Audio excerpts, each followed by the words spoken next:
Gautam coaching classes में आपका स्वागत है। आज हमारा टॉपिक है विकारी शब्द के अंदर क्रिया। विशेषण हमने पढ़ लिए थे, तो आज हमारा टॉपिक रहेगा क्रिया।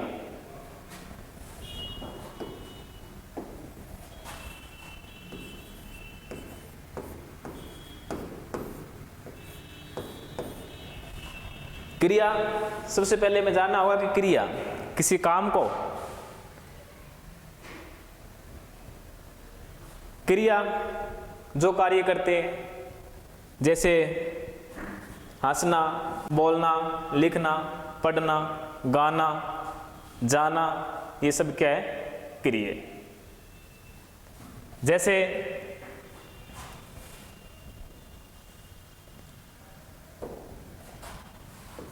परिभाषा के तौर पर देखें हम,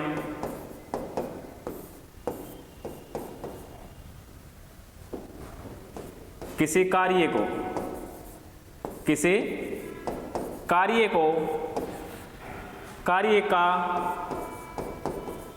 होना या करना पाया जाता है।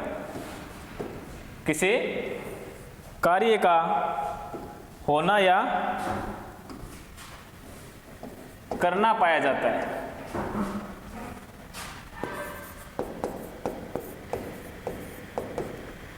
क्या कहते हैं?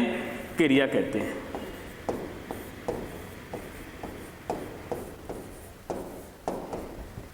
किसी कार्य का होना या करना पाया जाता है, उसे क्या कहते हैं? क्रिया कहते हैं। अब परिभाषा के बाद क्रिया कितने भागों में बांटा गया? क्रिया को या प्रकार कितने भागों में है? तो क्रिया को 3 भागों के अंदर बांट दिया गया। किस किस के आधार पे?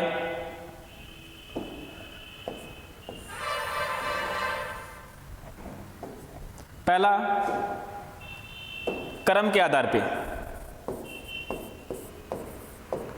कर्म के आधार पर। दूसरा, प्रयोग व रचना के आधार पे।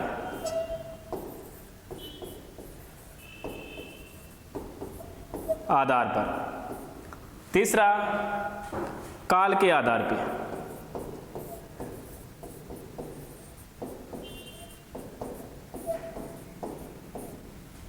क्रिया को कितने भागों में बांट दिया गया? 3 भागों में। पहला कर्म के आधार पे, दूसरा प्रयोग व रचना के आधार पे, और तीसरा काल के आधार पे। कर्म के आधार पे कितने प्रकार होते हैं?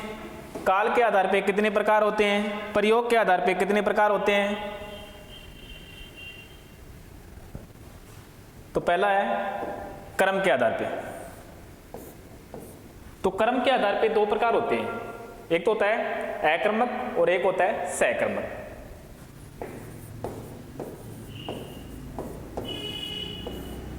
और दूसरा होता है सकर्मक।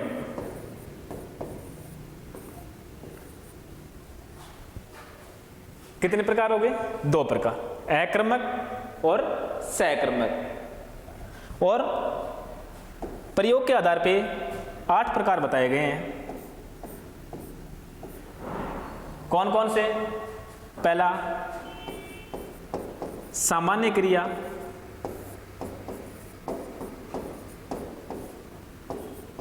संयुक्त क्रिया,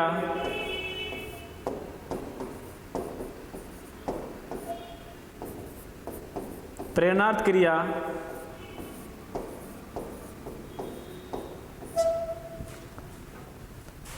संयुक्त क्रिया, सामान्य क्रिया, प्रेरणार्थ क्रिया, नाम धातु क्रिया, नाम धातु क्रिया,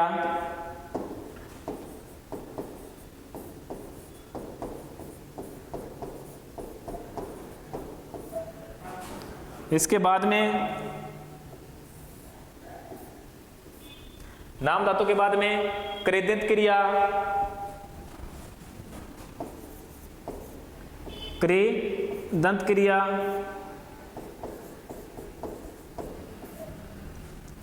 उसके बाद में पूर्वकालीन क्रिया,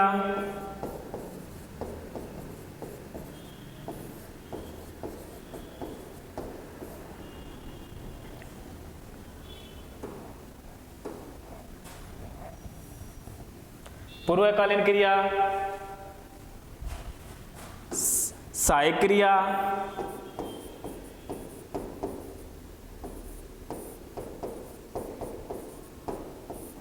सहजातीय क्रिया,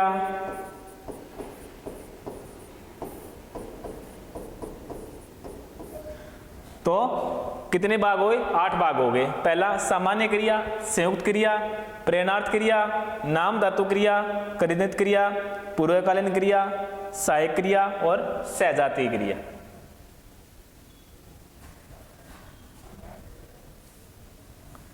आगे है काल के आधार पे।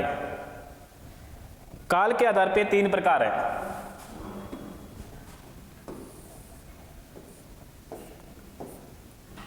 पहला है भूतकालिक,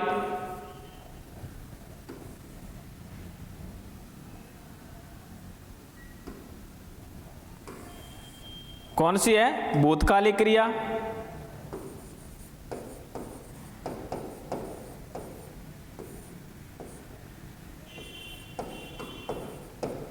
भूतकालिक क्रिया, वर्तमानकालिक क्रिया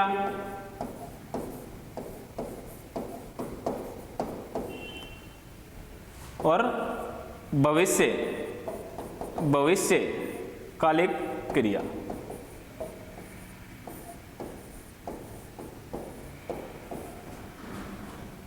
काल के आधार पे कितनी हो गई? भूतकालिक, वर्तमानकालिक और भविष्यकालिक।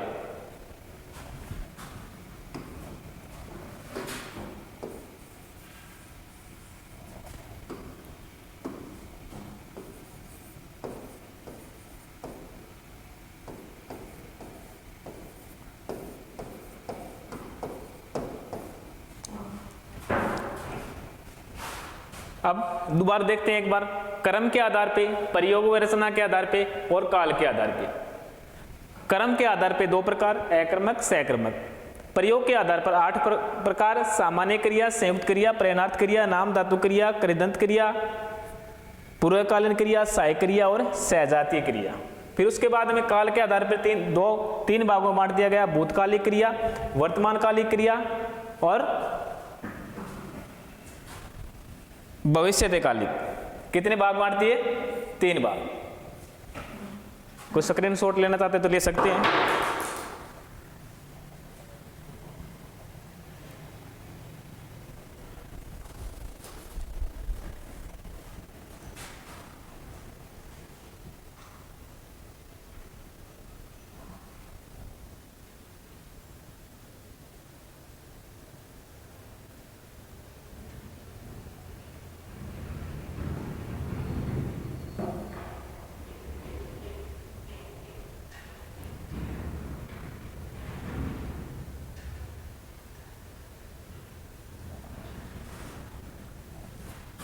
आगे चलते हैं।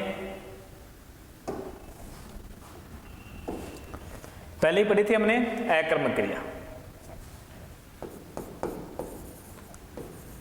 अक्रमक क्रिया,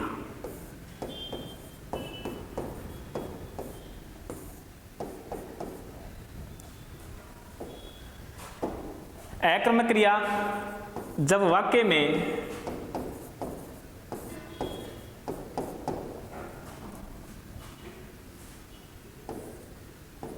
बिना क्रम प्रयुक्त होकर जब वाक्य में बिना क्रिया के क्रम प्रयुक्त होकर जब वाक्य में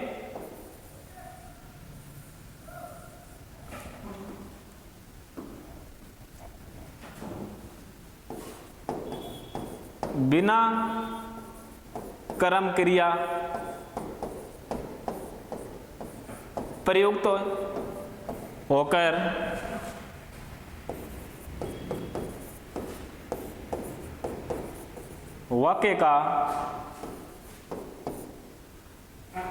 वाक्य के अर्थ में बोध कराए,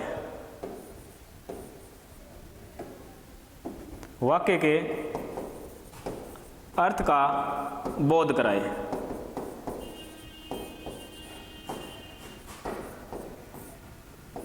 वह कौन सी होती है? अकर्मक क्रिया।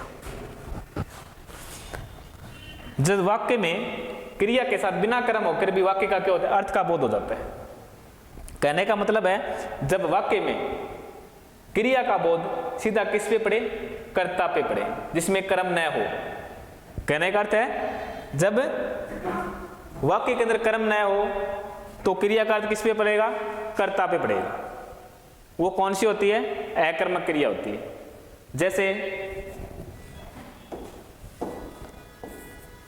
वह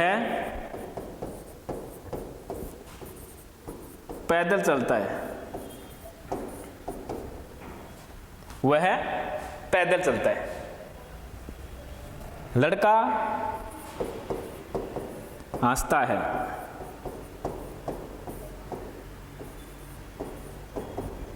लड़का हंसता है, तो वह पैदल चलता है। तो यहां पे चलना क्या है? क्रिया है, वह किसका है? सर्वनाम है।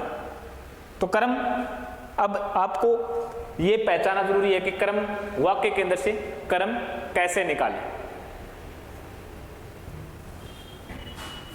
एक उदाहरण देख दे, जैसे चिड़िया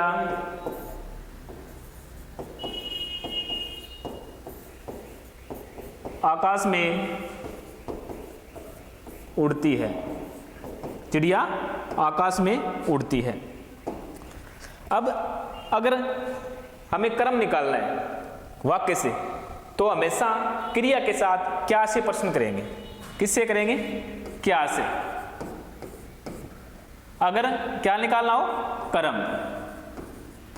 अगर कर्ता निकालना हो तो किससे प्रश्न करेंगे? क्यों से। किससे करेंगे?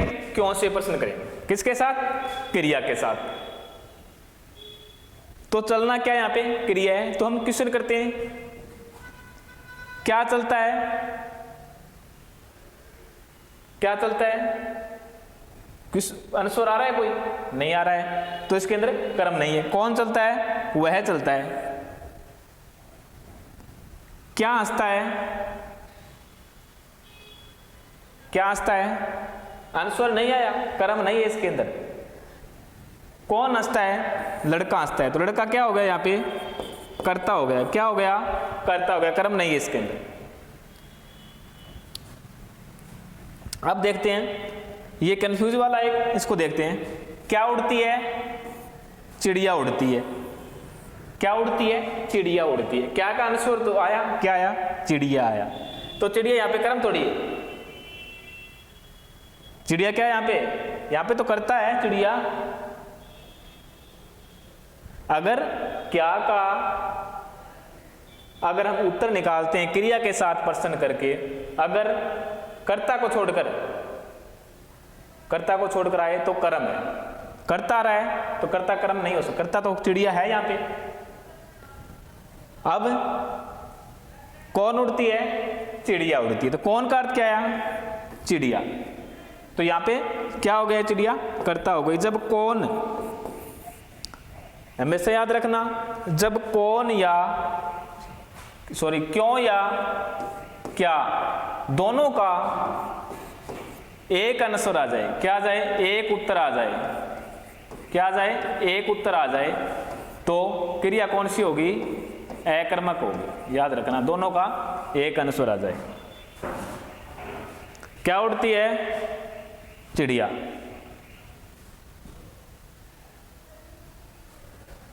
सॉरी, क्यों गलत लिखा दिया? यहां पे कौन है। क्या यहां पे? कौन है।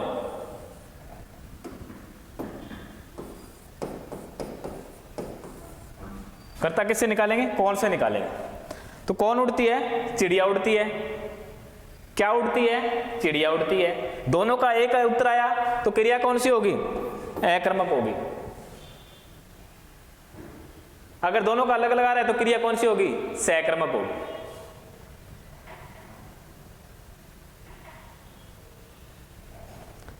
समझ में आया? अगर हमें वाक्य के अंदर से कर्म निकालना हो तो क्रिया के साथ किससे क्वेश्चन करेंगे? क्या से।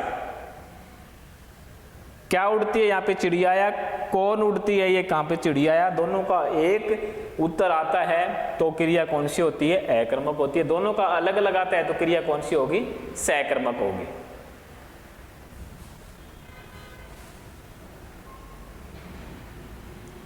स्क्रीनशॉट लेना तो ले सकते हो आप।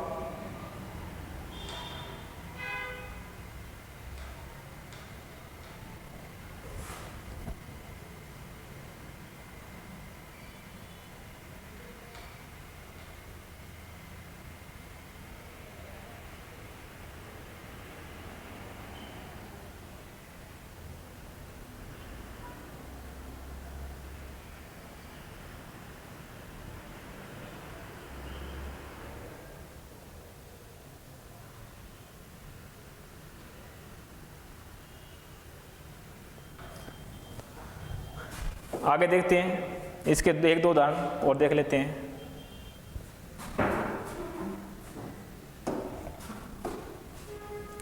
जैसे वह गांव वह गांव जा चुकी है, वह गांव जा चुकी है। अब इसमें ये पहचाना है हमारे को कि अकर्मक या सकर्मक। अब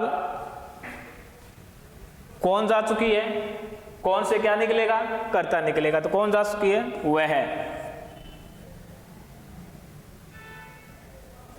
क्या जा चुकी है, क्या का कोई अनुस्वार आ रहा है, क्या से अनुस्वार आ रहा है, कोई नहीं आ रहा है। तो कौन से आ रहा है, तो कौन से क्या आ रहा है, वह आ रहा है। तो वह क्या हो गया, कर्ता हो गया। और इसके अंदर कर्म है क्या, नहीं है। तो क्रिया कौन सी होगी, अकर्मक होगी।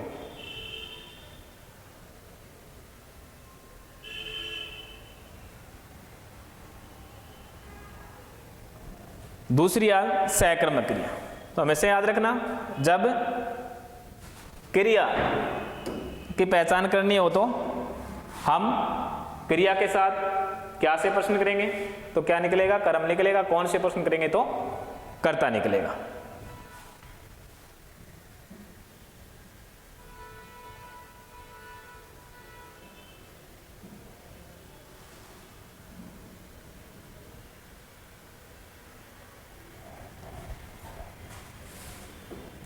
दूसरी है सकर्मक।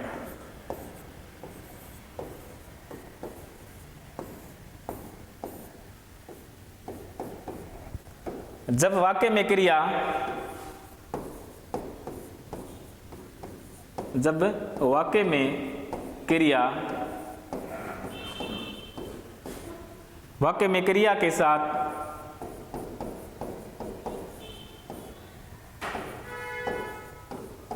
कर्म प्रयुक्त हो, कर्म, जब वाक्य में क्रिया के साथ क्या हो, कर्म प्रयुक्त हो, पूरे अर्थ का बोध कराए, पूरे अर्थ का बोध कराए।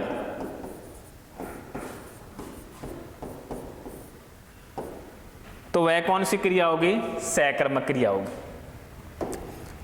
कहने का अर्थ यह है कि जब क्रिया के साथ क्या हो, कर्म हो, तो कौन सी होगी, सकर्मक होगी।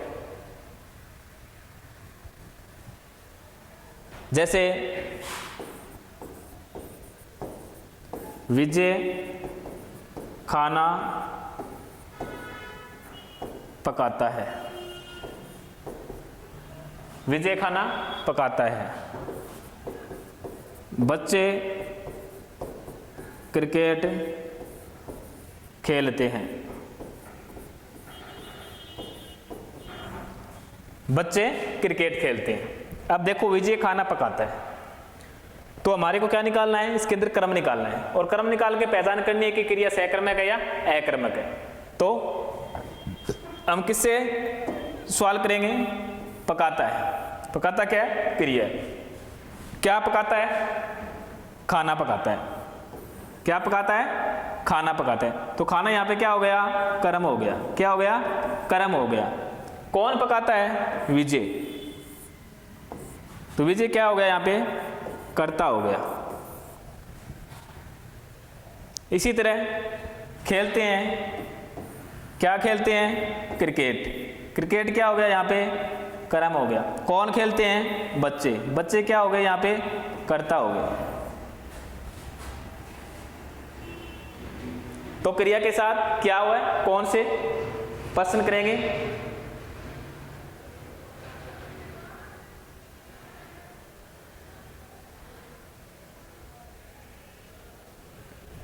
अब आगे देखते हैं।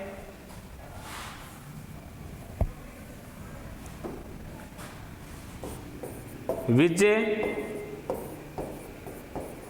तेज दौड़ता है।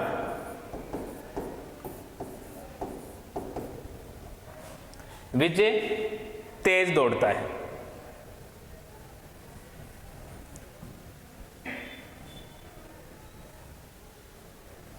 तो क्या दौड़ता है? कौन दौड़ता है? विजय। तो विजय क्या हो गया यहाँ पे? कर्ता। तो तेज शब्द यहाँ पे क्या है? कर्म है। क्या है? कर्म है क्या? नहीं है। दौड़ना क्या है? क्रिया।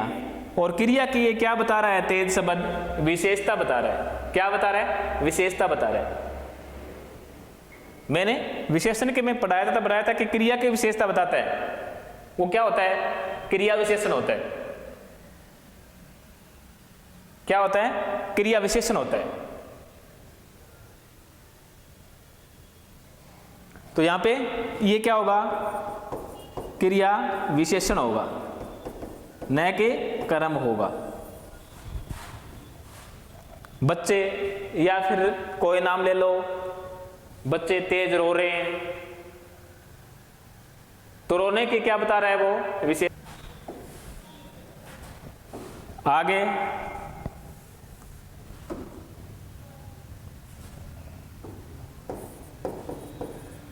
बच्चा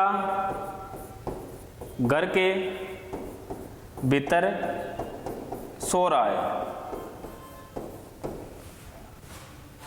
बच्चा घर के भीतर सो रहा है।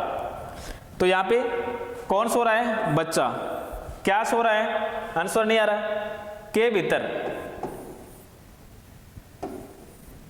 के भीतर सो रहा है। तो ये कौन सा हो जाएगा? भीतर शब्द किसके लिए है? स्थान के लिए है। किसके लिए है? स्थान के लिए। ये स्थान की क्या बता रहा है? विशेषता बता रहा है। क्रिया के स्थान की विशेषता बता रहा है। तो ये क्या हो जाएगा? स्थानवाचक विशेषण, सॉरी क्रिया विशेषण। स्थान का बोध करा रहा है यहां पे। तो वो उड़ रहा है। उड़ रहा है क्या है? क्रिया है। हवा में स्थान का बोध करा रहा है वो। तो सकर्मक और अकर्मक दोनों समझ में आ गया। अब याद रखना, क्रिया अगर क्रिया किसी स्थान का, रीति का, ढंग का, तरीके का बोध कराता है तो वो क्रिया विशेषण होता है। अगर क्रिया किसी करने को बोध कराता है, किसी कार्य का बोध कराता है, तो वो क्या होता है? कर्म होता है। सकर्मक को कितनों में भागों में बांटा गया है? 2 भागों में। पहला एकर्मक और दूसरा द्विकर्मक।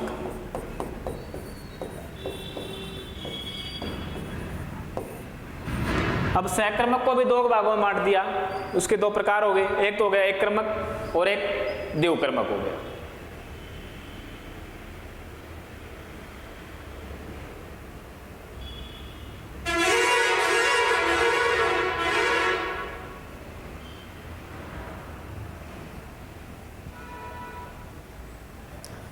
एककर्मक जैसे किसी वाक्य में, जैसे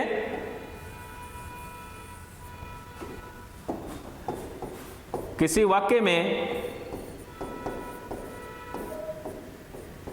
क्रिया के साथ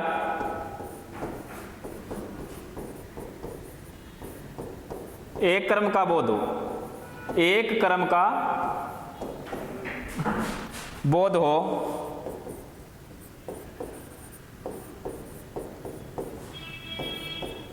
तो वह कौन सी होती है?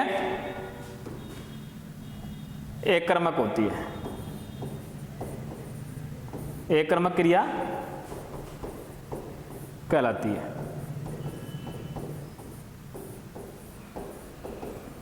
कितने कर्म का बोध हो? एक कर्म का। कितने कर्म का? एक कर्म का। जैसे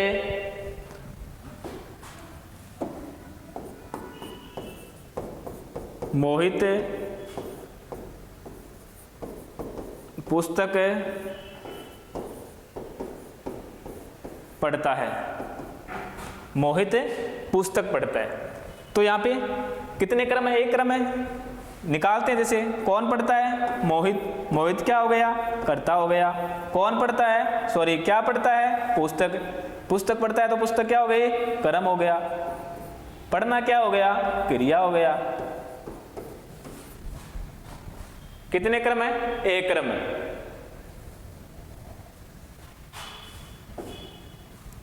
इसी तरह देखें, राहुल फुटबॉल खेलता है। राहुल फुटबॉल खेलता है। राहुल फुटबॉल खेलता है। तो खेलना क्या है? यहाँ पे क्रिया है। क्या खेलता है? फुटबॉल। क्या हो गया? कर्म हो गया। कौन खेलता है? राहुल। क्या हो गया? कर्ता हो गया। तो एक क्रमक जब क्रिया के साथ एक कर्म प्रयुक्त हो, कितने क्रम? एक कर्म प्रयुक्त हो, तो वो कौन सी क्रिया होगी? एक कर्मक होगी।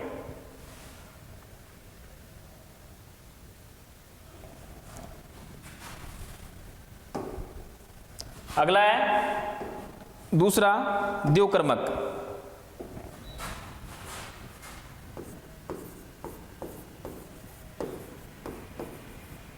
द्योकर्मक क्रिया या द्योकर्मक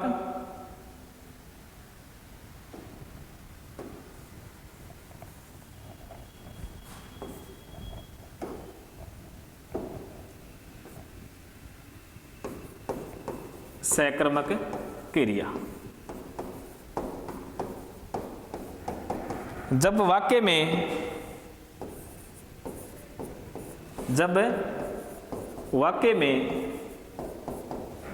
क्रिया के साथ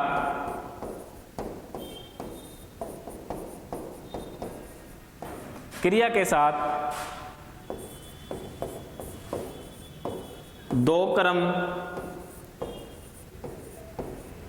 प्रयुक्त हो तो वह क्रिया कौन सी होगी? द्योकर्मक कहलाती है। जब वाक्य में क्रिया के साथ कितने क्रम प्रयुक्त हो? दो क्रम प्रयुक्त हो, तो उसे क्या कहलाते हैं? द्योकर्मक सकर्मक क्रिया कहते हैं। जैसे देखते हैं, अध्यापक ने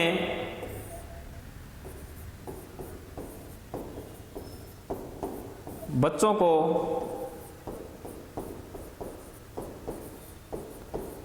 व्याकरण पढ़ाई। अध्यापक ने बच्चों को व्याकरण पढ़ाई। अब हमारा कर्म कांड देने का वो तरीका था, वो देखते हैं पहले। क्या पढ़ाई? व्याकरण पढ़ाई। क्या पढ़ाई? व्याकरण पढ़ाई। तो यहाँ पे एक क्रम निकल गया, कौन सा? व्याकरण। अब अगर दूसरा क्रम निकालना हो, एक बार और सुन लेना, दूसरा क्रम निकालना हो तो क्रिया के साथ कौन सा प्रश्न करेंगे? किसको? क्या करेंगे? किसको? क्रिया के साथ किसको प्रश्न करेंगे? कब? जब दूसरा क्रम निकालना हो, दूसरा क्रम निकालना हो। ध्यान से सुन लेना, दूसरा क्रम निकालना हो।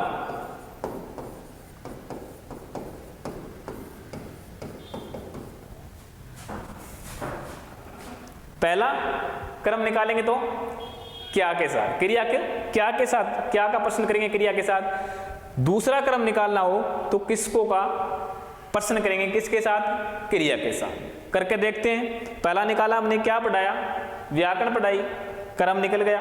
अब दूसरा निकालते हैं, किसको पढ़ाई, बच्चों को, किसको, बच्चों को। तो दूसरा ये क्या हो गया, क्रम निकल गया। किसने, अब करेंगे कर्ता निकालना हो। अगर दो क्रम हो, कर्ता निकालना हो तो कर्ता के क्रिया के साथ अगर किसने का प्रश्न करेंगे, किसने पढ़ाई, अध्यापक ने। तो ये क्या निकल गया, यहाँ पे कर्ता आ गया, दोनों क्रम आ गए और ये क्या आ गए, क्रिया आ गई। क्या आ गई, क्रिया आ गई। समझ में आया। अगर एक बार और दोबारा सुन लो, अगर वाक्य में दो क्रम निकालना हो तो पहले क्रम के लिए क्या प्रश्न करेंगे, क्रिया के साथ क्या का प्रश्न करेंगे। दूसरे क्रम को निकालेंगे तो किसका प्रश्न करेंगे, किसको प्रश्न करेंगे, किसको पढ़ाई, किसको पढ़ाई। तो क्या आ जाएगा, बच्चों को। अगला, किसने पढ़ाई, अध्यापक ने पढ़ाई।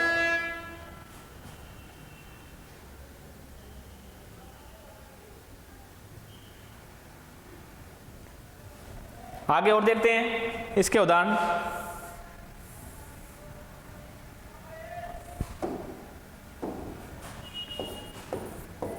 पिता ने पुत्र को, पिता ने पुत्र को आज्ञा दी। क्या दी, आज्ञा दी। या फिर आज्ञा देता है, आज्ञा देता है। पिता ने, पिता पुत्र को, सॉरी, पिता पुत्र को आज्ञा देता है। क्या देता है, आज्ञा देता है। क्रम निकालते हैं।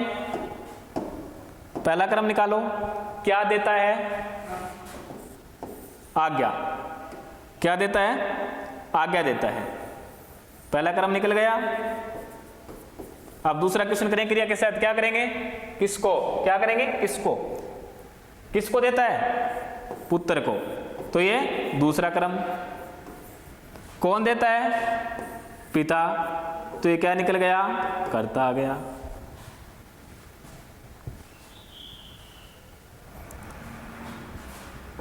मोहन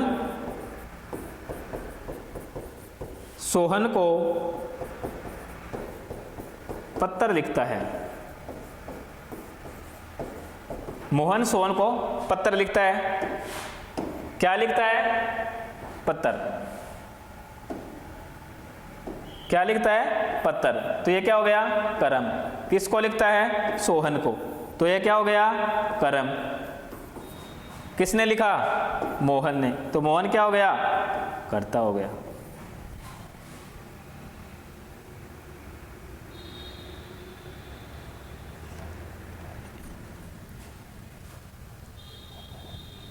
स्क्रीन शॉट ले सकते हो, लेना चाहो तो। आगे चलते हैं।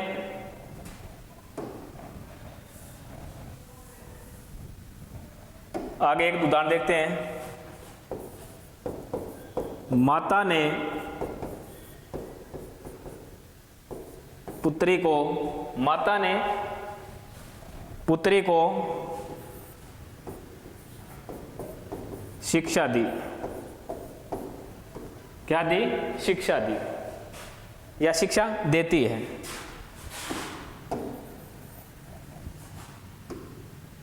शिक्षा देती है। माता पुत्री को शिक्षा देती है। माता पुत्री को सॉरी को आ गया क्या?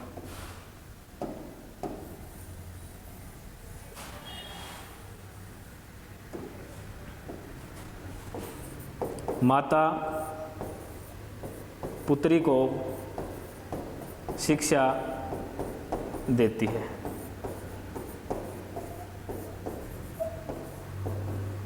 अब देखते हैं इसको क्रम कैसे निकालें। पहला क्रम निकाला हमने, क्या देती है? शिक्षा देती है, क्रम निकल गया। दूसरा किसको देती है? पुत्री को, क्रम निकल गया। कौन देती है? माता देती है, तो क्या निकल गया? कर्ता। अब एक चीज इसके अंदर ध्यान रखनी है हमारे को कि विशेष करके लिख लो,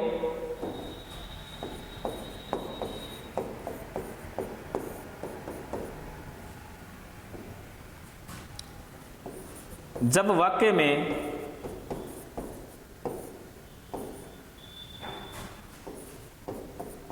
दो क्रम प्रयुक्त हो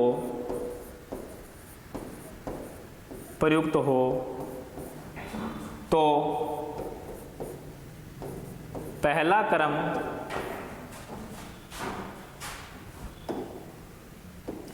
क्रम सजीव होगा, परसर्ग सहित होगा और गौण क्रम होगा।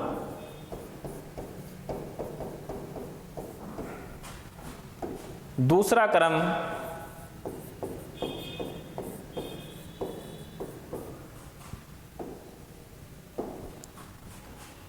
निर्जीव होगा,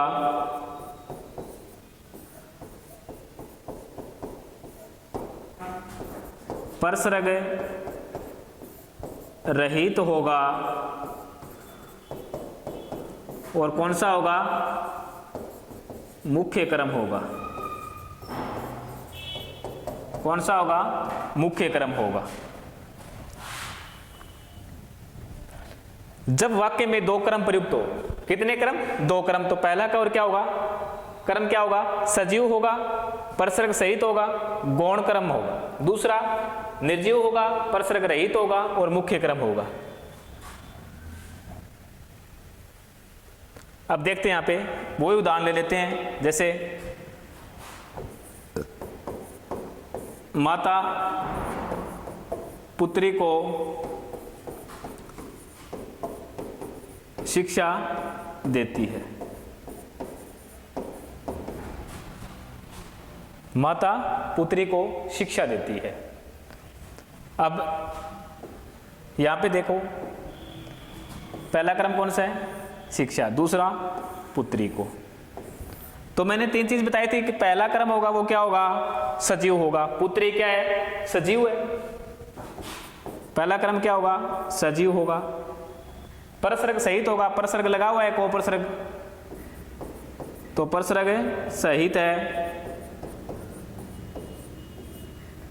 गौण क्रम होगा, कौन सा क्रम होगा? गौण क्रम।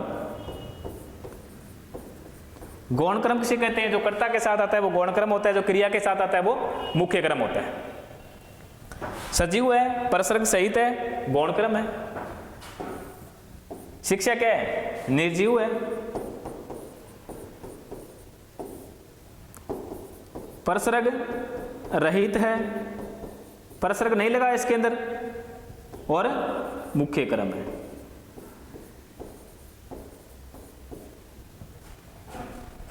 यह बात समझ में आ गई? जब वाक्य में दो क्रम प्रयुक्त हो तो पहला क्या होगा? सजीव होगा।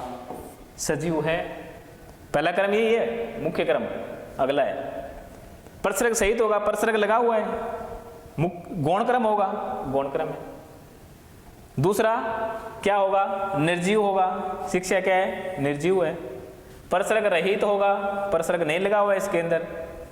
मुख्य क्रम है, मुख्य क्रम है किसके साथ आ रहा है? क्रिया के साथ आ रहा है। और यह क्रम किसके साथ आ रहा है? कर्ता के साथ आ रहा है। तो याद रखना पहला क्रम होता है वो सजीव होता है। जैसे इसको ऐसे लिखे कि माता पुत्री शिक्षा को देती है, वाक्य क्या हो जाएगा? अशुद्ध। आपको ये चीज़ है किस में जाए, वाक्य शुद्धि केंद्र आप में काम में आएंगे ये चीज़ कि अगर वाक्य शुद्धि केंद्र क्या होगा, पहला क्रम क्या होगा, सजीव होगा, दूसरा क्या होगा परसर्ग दूसरी बात परसर्ग सहित होगा, गौण क्रम होगा, दूसरा निर्जीव होगा, परसर्ग रहित होगा, मुख्य क्रम होगा। तो